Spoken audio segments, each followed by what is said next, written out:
Second week, second win for the North Central football team, this time against Weber International University. We have the football team here to chat about the win and look ahead at the upcoming showdown with Illinois Wesleyan. Plus, Sports Information Director Clark Tuscher swings by to fill us in on soccer, cross country, and women's volleyball. I'm Kevin Jackman. We have all that and then some next on the Red Zone.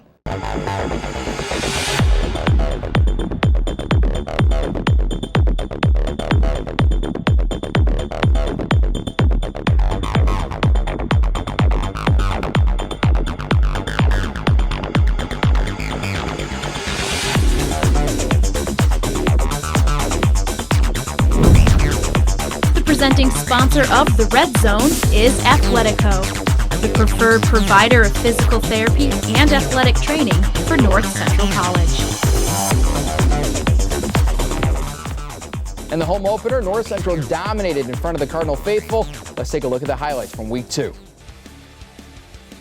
Defense dominating on both sides for the first few possessions, but then, well, O'Shane Brown makes his return. Brown gets the carry first of the season. And he's met at the line of scrimmage, and oh no, he's still free, he's still going, and that is a gain of 12 yards for O'Shane Brown. All right, well, he looks pretty healthy. Woo. Let's play that one back. Brown seemingly stopped for no gain, but refuses to go down. 12-yard pickup. Same drive, 2 plays later. That's Dylan Warden with the Wildcat offense to Brown, and Brown stretches out and gets the first touchdown of our ball game. The Cardinals strike first, and it's a 6-0 score. Second quarter now. Cardinals driving again, 2nd and 8 from the 32. Brock Rudder to the air, and Dylan Warden is there. Inside the red zone, the Cardinals go. But as NCC knocks on the door, Austin Brunig tries to stretch for the goal line, but he isn't close enough, and the ball is jarred loose. Warriors pounce. First and only turnover for NCC. Brunig, though, with 7 catches for 48 yards, plus another 62 on the ground. Cardinals, though, would add on points before the half. Liam Crotty lining one up from 32 yards away and bangs it through the uprights. First field goal is a Cardinal, 10-0 lead with 32 seconds to play. Second half is when the Cardinal offense really gets going. Long catch and run, and Corey Hartema makes his second catch count for 7. Hartema finishing with 3 grabs for 74 yards and a score. Next possession, well, same result. As it's a play action over the middle, wide open receiver, and it is a touchdown for North Central. Rudder, his second toss of the day, and the Cardinals back on the board. That is Alex Ulmer on the touchdown reception. You think Rudder is finished? No. You'd be wrong.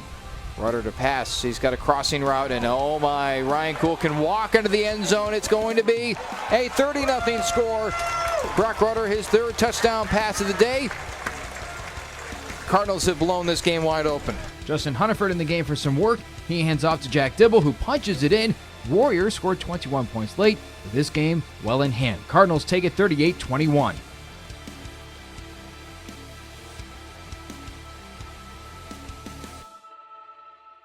For the first time since the semifinal appearance in 2013, the Cardinals have made it through the non-conference schedule with a perfect record. And we have head coach Jeff Thorne on to talk about it. And coach, another week, another win. This time it's Weber International University. Last week you said you were thrilled about that Robert Morris win. Yeah. Similar feeling for this one? Oh, yeah. Yeah, I mean, that's a good football team we played Saturday. The score, I don't think, was indicative of the 2 teams that were on the field. There's a lot of talent that team put out there that we had to defend and really had to execute against offensively. Now, defensively, I want to start with this unit because it looked like they took a huge step forward getting pressure on the quarterback. 7 sacks in this game. When you were looking back at it, did you see them maybe make an uptick in the ability to get into the backfield? Yeah, I think we sent a couple pressures, but I think primarily our 4 guys were creating pressure opportunities. We played 15 defensive linemen in the game. Wow. And when you can rotate guys in like that, it really makes a difference because every guy that comes in is fresh and they understand, hey, I might have 4 or 5 plays here, and then I'm going to get my turn to rest too. So there's competition that breeds, but it also breeds just a sense of team, and guys all feel like, hey, I got a piece of this. I got to do my part. Billy Dowds had a special game, 2 sacks. DJ Workenthien, 2 sacks, 7 overall, but you look at that defensive line. Josh Leonard had a ton of, didn't have anything to show for it, but got a ton of pressure. So you have those guys rotating in, moving forward into the conference part of the schedule. you feel like you can actually start putting hits on those quarterbacks on a consistent basis? I hope so. That's the goal. Josh made a great play on a jet sweep where it was a read play. The quarterback was reading him, gave the ball, and Josh was still able to track down a really fast running back for a tackle for loss. So he didn't have a sack, but he did have a tackle for loss, and it was a really, really impressive play. No interception in this one. They had 3 the previous week for the secondary, but they had 4 pass breakups. Are you continuing to see that group emerge as one of the elite groups in the CCIW potentially? I think, we brought Kevin back, brought 2 corners back, so 3 of our 4 were returning starters, and that really, quite honestly, that's our expectation of that group. They're all veteran guys, very, very talented guys, so we expect that kind of performance on a week-in, week-out basis. Weber had kind of a different receiver group skill set wise. They were smaller, faster. Was it nice to see them being able to shut that particular skill set down as compared to some of the other teams that may have 6'3" wide receivers that can go up and get it vertically? Yeah, it doesn't matter who we face. Their job is to slow the passing game down and make life difficult for the quarterback in terms of finding open receivers. And our guys are doing a great job with it, whether they're tall guys, short guys, fast guys, not as fast. That's their job. What we faced on Saturday were smaller, extremely quick receivers, so it was really imperative that once they did catch it, we did a good job of coming to control and making a tackle before they were able to make too many yards after the catch. Now offensively, O'Shane Brown making his debut here in 2016, got in on that 3rd drive, 3 carries to finish it off. Yeah. He looked pretty good. O'Shane runs with like his heart. His heart just kind of explodes out of his body when he's running the ball. It's so much fun to watch him because he's relentless. And first contact is never enough to get him to the ground. And coming back from the injury, it was really, really exciting and really, heartwarming to watch him play that way and see all that hard work he put in the offseason pay off. In a game, I know how excited he was and his family too. So it was pretty cool. We'll revisit Brock Rutter during the Check the Tape segment, but I want to talk about him right now because through 2 weeks, he's had to have impressed that quarterback room. He's playing at a really high level. Brock understands the game, and I think I mentioned it last week, he's a football player. He absolutely loves watching film. He loves the X's and O's of the game and diagnosing coverage and figuring out ways to complete balls. And really, as a quarterback, you have to put that time in film study to understand what you're going to see on Saturday. He does that, and then he certainly has the physical tools on top of it. So it's early. It's 2 games, but what we've seen so far is pretty exciting. Well, we're going to dive deeper into what you guys have seen in a little bit, but we're actually going to take a break. When we come back, we'll get a chance to watch the game like the coaches do. Check the Tape is next on the Red Zone.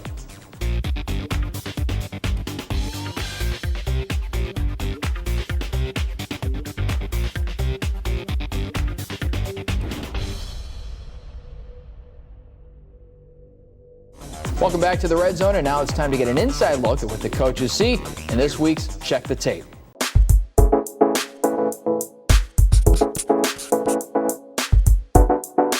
This Red Zone segment is sponsored by M&M Rentals. Coach, first play I want to get to is this sack. It's DJ Workenthien coming around the edge, and it literally looks like he's getting shot out of a cannon into the backfield. Yeah, DJ has he's got a motor, and he really has great closing speed. You'll see another gear here. And former wrestler, once he gets there, typically the ball carrier's done. He does a great job of getting people to the ground. But that was a lot of fun to watch DJ have that kind of success. CCIW Player of the Week on defense, and actually was also D3.com Team of the Week for his performance. So he was rewarded. Once you have a guy on the edge like that, and you're starting to make that break for the quarterback, you have to either go after him. It's a mobile quarterback, or you have to make sure you contain him. What's that decision like? Is that a split decision to make? It's instinctual. Yeah. But there's a job that has to be done, and if your assignment is you got to contain the quarterback, if you miss, you have to make sure you miss in the right spot. You got to miss high so that he stays, contained in the pocket or at least forced back in, so your pursuit can get to him. Now, the second play I want to get to is Brock Rutter. So we would revisit this, and here's a magnificent throw right down the middle, and that's Corey Hartem on the receiving end. Yeah, in the 15 years we've been at North Central, that's one of the more dynamic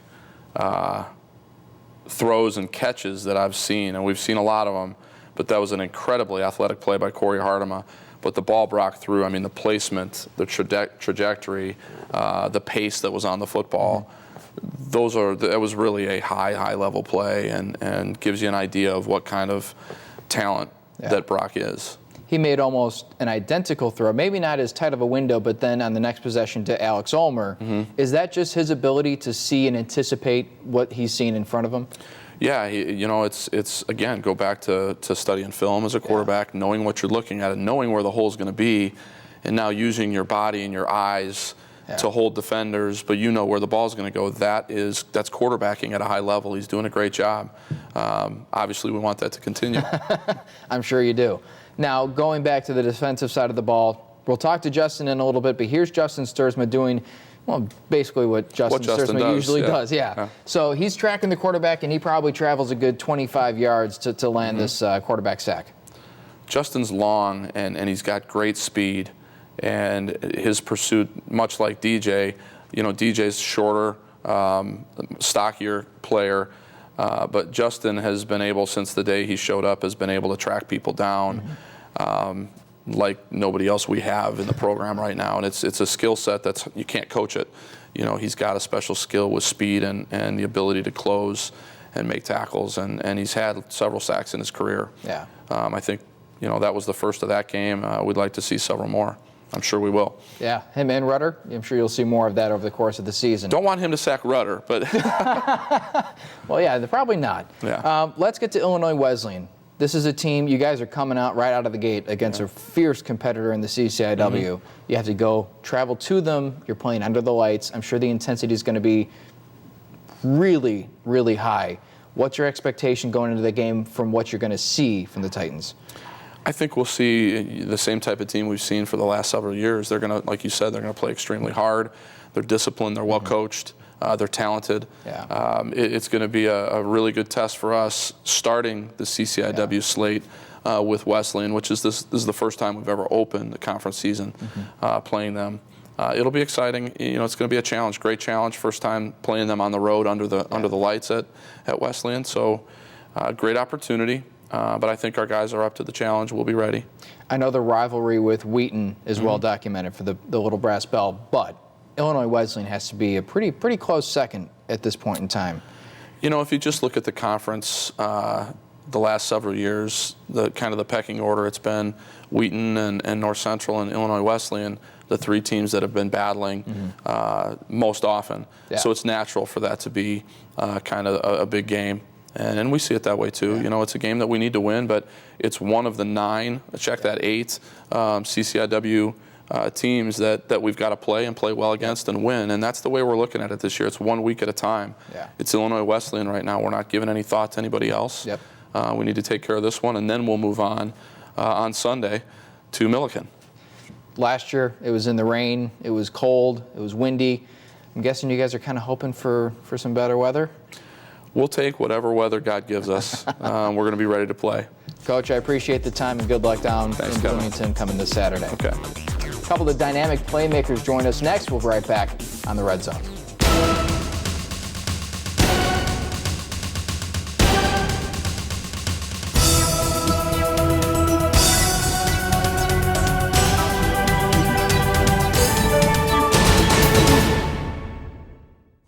Two do-it-all players are in the hot seats, and Dylan Warden and Justin Stuursma joining me on set. And Dylan, I want to start with you. Your role in the offense has evolved over the years. Now you're more of a receiver, but you do get some carries on offense. But as a whole, that offense is just clicking on all cylinders. Rudder, Brunig, Brown, the receiving core. Is it fun to have all those pieces at the disposal and knowing that anybody could get the ball at any time? Yeah, it's a ton of fun. This is something we've been talking about since spring and all over summer, how many weapons we're going to have and how tough it's going to be for other defenses to scout against us. Who do you target out of that huge group? Do you stop the run game with Brunig and O'Shane, or do you try to stop the pass with Brock and all of us receivers? So it's really tough to scout against an offense like this, and it's going to be a lot of fun throughout the season. The transition from quarterback now to receiver, primarily full-time, the offense, obviously, but is it a little weird being on the other end of those passes? Yeah, it's tough sometimes not getting the ball every play as if I would at quarterback, but I love it, getting out there and running routes and getting taught by Coach Spencer the little techniques and things I need to know. It's so much different from quarterback, and obviously on my legs and on my knees. Camp was hard as far as in comparison to quarterback, but it's different, but I love it. I love being anywhere I need to be for the team, for the offense to be successful. No more yellow jersey. No. You're allowed to be hit in practice. Yeah, makes it a lot more fun. Now, one of the guys doing the hitting is Justin, and you've been looking incredibly fast this year. Defensive, the secondary, the linebacking core, the defensive line. When you're out there as a defensive unit, do you feel like you're playing fast, or is it this sort of calm and you're just instinctively moving to the ball? I think it's a combination of both. Like, everyone on the field is very instinctive, but there's times where, like, you feel fast. Like, there's times where I'm thinking I'm making a play, and then a safety comes out of nowhere and makes a play. I'm like, all right, it's fine, okay. There was a play on Saturday where I think Jack McCoy thought he had a sack, and all of a sudden DJ Workenthien out of nowhere emerges to get that sack. Do you guys almost start competing to get to the ball first? Do you have that feeling of wanting to get there? There's a little talking when you get a sack to let the other people know, but as long as we do it doing the right thing, not letting it get to our heads. Now, talking about DJ Workenthien, he's a sophomore. Josh Leonard, he's a freshman. You have all these guys, these young guys on this team. Have you seen them as a veteran on this team progress over the first couple of weeks of the season to become such main contributors? Yeah, both of them, they're actually learning real fast. And they both like to ask questions because it's not fun when you do something wrong, so they're constantly asking questions. And they're learning real fast, and it's fun to watch. Now, Dylan, I want to go back to you. Illinois Wesleyan is coming up this week. You've had two non-conference opponents, two teams that you probably don't know much about, but you know a lot about Illinois Wesleyan at this point. Coming into this matchup, the rivalry that you guys have with them, does it make it that much more exciting for this week of preparation? Yeah, it makes the week of practice a ton more exciting. Just having that chip on our shoulder, knowing it's a team that we know a lot more of their personnel, a lot more of their players. I played against a couple of them in high school, actually, so having personal relationships there and just makes the game to us a lot more intense, a lot more real, I guess I would say. We didn't really know anybody on those other two teams, so coming into this game, it's going to be a lot more exciting, I think. Music's a little louder, hits are a little harder, practice is going a little bit faster.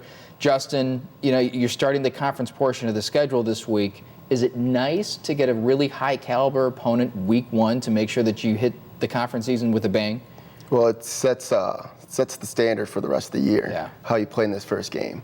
So it feels nice to get out there, play a really challenging team, and that kind of sets the stage for the rest of the season. Do you feel like it's kind of a measuring stick for you, knowing, you've already taken 2 wins against pretty good teams, but knowing what Illinois brings to the table, Illinois Wesleyan, do you find that whatever happens in this game, you'll say, this is the team that we can be this year? Oh, I believe so. You guys looking at every week when you go in to play another team, like keep extending, keep getting better each week. Because if you're not getting better, the other teams are. So you need to continue to keep getting better. Now, I want to have a little fun with you guys. Last week we did some quick hits and we got some funny answers. Jeremy Nicholas, apparently a saxophone player in his dreams. But I want to get some quick hits from you. So here we go. We're going to start with Dylan. Go-to spot for studying on campus? I'm kind of a Riverwalk type of guy. All right. Yeah, a little bit off campus, but right there, actually, you get a chance to hang out by the river, see some people walking by. Why not? Peaceful. I like that. Nice quiet area. Justin, favorite late night snack? I eat a lot of frosted brown sugar cinnamon Pop-Tarts. That's what I like to eat right before I go to bed. Very specific type of Pop-Tart. Only type of Pop-Tart. Just the one? It's the only one. Microwaved or cold? Toaster. Toast? You have it. He knows what he's doing. He knows his stuff. He knows his stuff. Dylan, dream car. If you could have any car, what would it be? I'm going to go with Lamborghini. It's a car I've loved since I was little. Of course, Why not? The doors that open, are those the doors that open up? Yeah, the suicide doors. I feel like I'd be the idiot that just get uppercut right in the jaw by one of those doors. Final one, and I'll ask you both this. I'll start with Justin, though. Dream job, if you could pick any job in the world. I would just like to win the lottery and then retire to a beach. That is my dream job. That is a dream. That is certainly a dream. How about you, Dylan? I would love to be a second or third string quarterback in the NFL. That'd be awesome. Yeah. With the scout team and running right. Get paid millions to hang out. You guys are dreamers. That's awesome. Good luck on Saturday. It's going to be a lot of fun to watch you guys under the lights at Illinois Wesleyan. Thanks for stopping by, guys. Thank you. Coming up next, we're going to take a break and we preview other fall sports on this week's Cardinal Corner. And later, Clark Tuscher will stop by. We'll be right back on the Red Zone.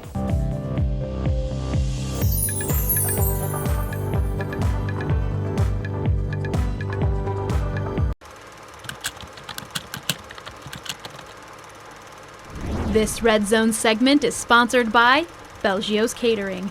All right, so we've touched on triathlon and the start of its season, program existence, in last week's Cardinal Corner. We've obviously discussed football, but how about the other fall sports? They deserve some love too, right? So let's take the next couple of minutes and tour the athletic campus of North Central.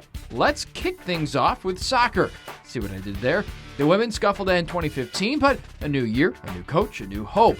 Andrew Gamar taking over. Nikki Seaton is back to stop goals. The Gaither twins, they're back to confuse people on who scored that last one. And Jessica DeYoung is back to score all the rest of the goals. Men's soccer had one crazy season last year. Cardinals going all Bruce Banner in the non-conference, only to turn into the Hulk in CCIW play, taking a 1-11-1 record and then going 4-3 in conference. Nate Donovan is the captain of Matt Klosterman's ship. John, the Energizer Bunny, Borzik is back to anchor the back end. Overall, very youthful pair of soccer teams that could surprise some people. Youthful is probably also an apt description for the men's tennis team scene. Well, it only features two seniors. Connor Sass and Alexander Vasic get old man status on a squad loaded with sophomores. Nick DeFalco will have plenty of options in his lineup, but one guy who will be at the top, North Central's favorite Swedish export, well, outside of Swedish fish, Victor Kruger comes back as a vital part of the team. 3 new first years graced the women's roster this season, a perfect complement for the 3 seniors in Katie Drone, Kelsey Forkin, and Claire O'Connor. Poor Marissa Colita-Petro stuck right in the middle. Lydia Pond's bunch was sneaky good last year, 11-8 overall. Can they take the next step? Well, I guess we'll just have to wait and see. Nothing to wait and see about with the men's cross-country team. It's good. Top to bottom, the roster is more jam-packed than the long table at Kaufman. Zach Plank and Nathan Adelfinger are the lead horses, just as Al Carius has drawn it up for 50-plus years now. Women's team, no different. Mahesh Narnian in with a very balanced team in his 16th season at the helm, and they'll get low scores from, but not limited to, Amanda Cortez, Rebecca Kafring, Helen Meyer, and Yesenia Nunez. If all goes according to plan, both the men's and women's team will make the trip to Louisville for the national meet.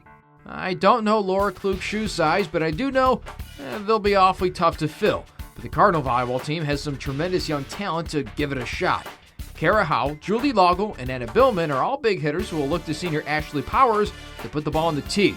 Karen Buckenberg's team is already off to a strong start, so can they translate that into conference play? That's the question. Well, I've talked about youthful potential enough. It's time to give a veteran-laden team its due. Ty Thompson's group of golfers is experienced and poised for a good year. Megan Kelly, Paige Kandra, Nicole Dutz, Anna Palermini, and Rachel Herzberger all on the senior circuit. And believe me, you want experience on the golf course, just not the experience of having to play around me. Final team, men's golf. A trio of big-time players will shoulder the burden this season. Ray Zappelli, Lincoln Slagle, and Glenn Miller. Also look for Ben Cartwright. The dude plays volleyball and golf at the collegiate level. You know, the two sports aren't all that different. You bump the ball, you set it up sometime, although spiking should be avoided at all times. That's all the time we have. Should be a fun fall for Cardinal sports. This has been the Cardinal Corner. It's time for the play of the game. With the Cardinals holding a 10-0 edge over the Warriors in the third quarter, Brock Rudder puts the ball where only Corey Hartema can get it. Hartema, for his part, making a pretty nifty grab in traffic and takes it to the house. Rudder, 10 for 10 in the quarter. The Cardinals building a 30-0 lead on the right arm of their quarterback. Rudder and Hartema get the Red Zone's play of the game.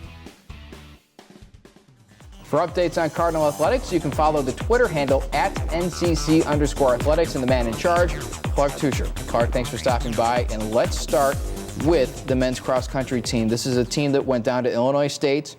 A lot of Division I talent there at that meet, and they took third place, and all their top 5 all finished in the top 25. Has to be a pretty encouraging sign for them. Yeah, they go to those meets to get a sample of a championship type of atmosphere, run against a lot of good quality competition, and they've been able to do pretty well competitively at that meet since they've been going there. Had some challenges in terms of the conditions and some other things that happen, but that's why you try to develop depth as a team. Yep. So, when adversity hits, you have other options to go with. So, in that respect, certainly a successful meet all around. Last week we talked about Zach Plank being near the top or at the top of most races. Took third place in this one. Ethan Edelfinger not too far behind him in either 8th or 9th place.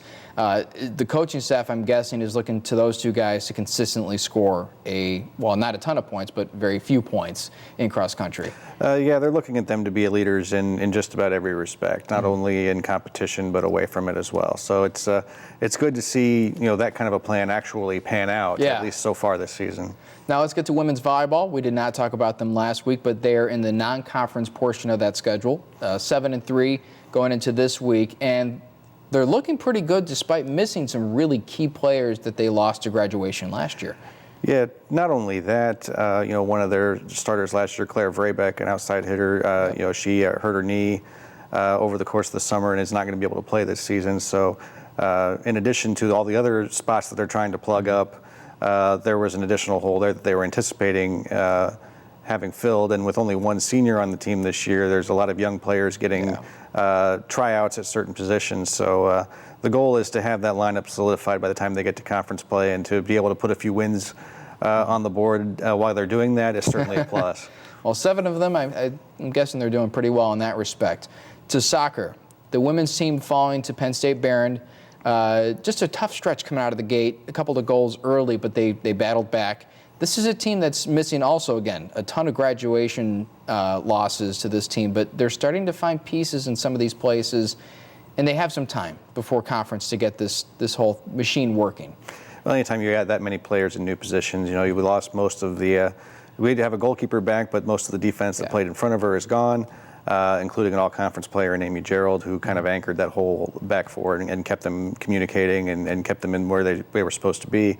And you don't have that this year. You realize how important that is when you don't have it. So, they're going to continue to try and work with that lineup a little bit and see if they can get a cohesive unit together before they start a very challenging conference schedule.